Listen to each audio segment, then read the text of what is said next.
Hi. Clear my throat. I haven't done an update for quite a while. I've had so much going on. Sometimes I think you just need to kind of put these type of things to one side until you get your head clear and kind of when you're working on yourself, you need to, yeah, sometimes you just need to be really focused on that. I've had a few ups and downs. I've basically had my venlafaxine medication increased because I started getting random panic attacks. So the psychiatrist who is looking after me has increased my medication to see if that can help. I I've been learning quite a lot and about the nervous system and about the sympathetic nervous system, which basically puts you into fight and flight, and the parasympathetic nervous system, like part of your nervous system that relaxes you and calms you. And what stimulates those sides. I've been learning a lot about the primitive part of our brain, which is the amygdala, and how that can be soothed and just I've just been, yeah.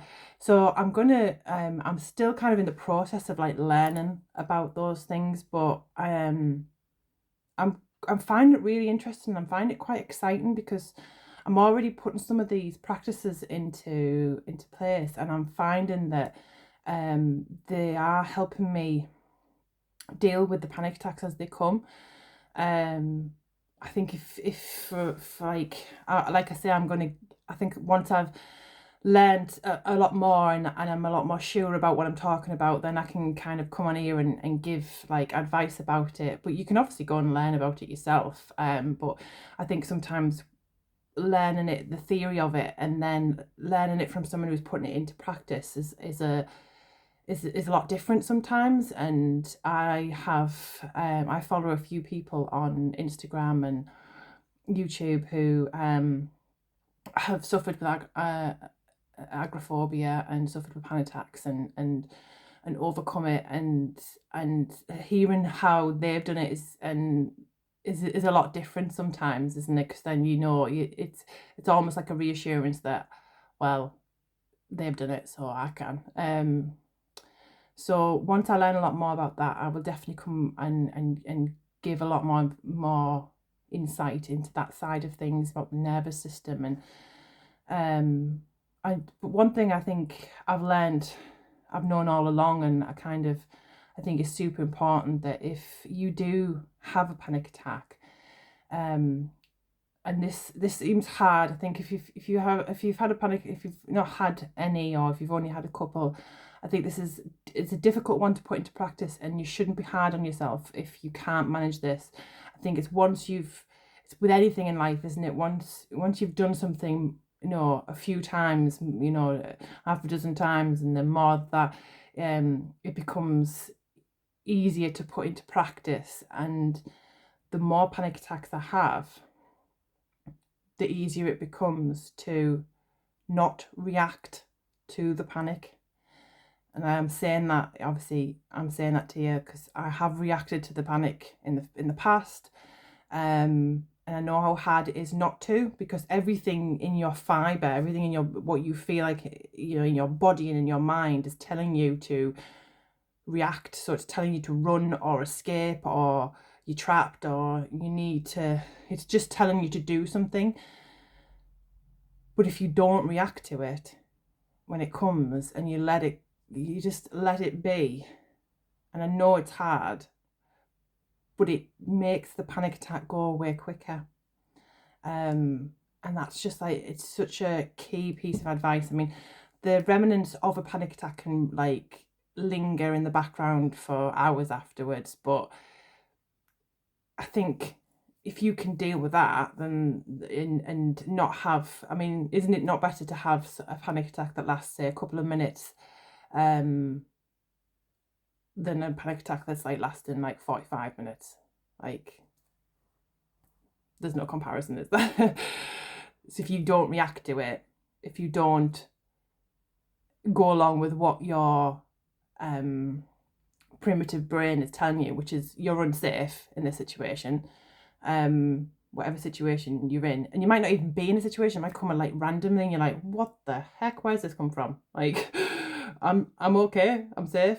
If you just allow it to be and say, I'm safe, I know I'm safe, the logical part of my brain knows that I'm safe, and I will just allow this to be, and to allow that part of your brain to know that it's safe with you, that it doesn't matter where you are or what situation you are in, that part of your brain needs to know it's safe, and you can remind that part of your brain that it is safe with you. You are the safe place, because you are you're in control of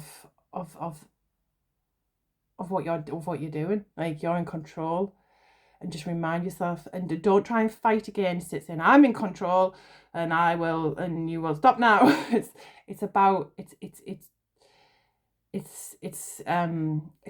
a lot of people describe it as an inner child. I don't know if you've heard of people talking about inner child. If you can think of your primitive brain, or that part of your brain that is causing the panic, as a child panicking, and if you had a child who's panicking, you wouldn't say to that child, right, you stop panicking right now, I am in control and you will stop panicking right this instant. I am fighting you, I do not want this to happen. The child is not going to stop panicking. The child is going to feel, oh, I am definitely not safe now, because the adult that I needed to make me feel safe is not making me feel safe. So what would you do with that child? You're safe, you're okay, I'm with you. Whatever you're feeling, your feelings are safe with me. And whatever you need to feel, just feel what you need to feel, and just know that you're safe. And by doing that, it calms that part of your brain down. And that works with like anxiety, as like not just a panic attacks, but if you're feeling a bit anxious about things, just allow that anxiety to be. It's there for a reason.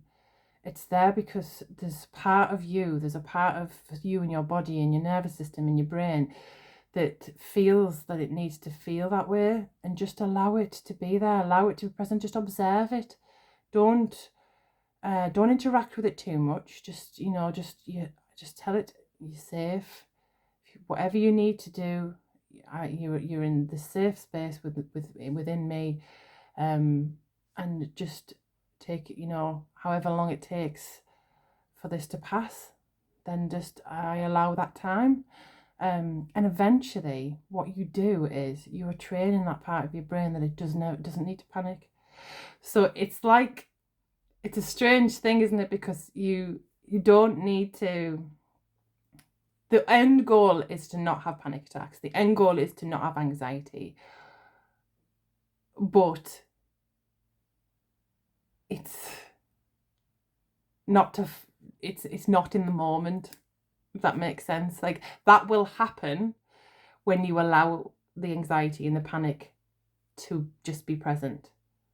The end goal will happen eventually, because you will feel safe within you. That part of your brain will feel safe within you, because it knows that it doesn't have to keep fighting. Anyway, I will learn a lot more about it and come back to you, and also give you a bit of a progress. I'll say that, like, my progress of like actually being out and about is steady. I will go out and walk to get the kids each day, meeting whoever's picking them up, and walk back with them, or I'll walk to the shop. Yesterday I went round the block in the car, had a little wobble in the shop, because I went out in the car, parked up the car, went in the shop, and then the woman in front of me in the shop was contesting the her change, and they were like standing, and I was like, whoa. I just want to get out the shop. I wasn't planning on this woman being in front of me, and I'm taking her time, and I could feel like the wave of panic come over me, and I just allowed it. I was like, "You're okay. You're safe. Whatever happens, you're safe." And it just calmed down. And by the time I got served, I could converse with the guy, the shopkeeper. So that to me is massive progress. Compared to where I was, like that.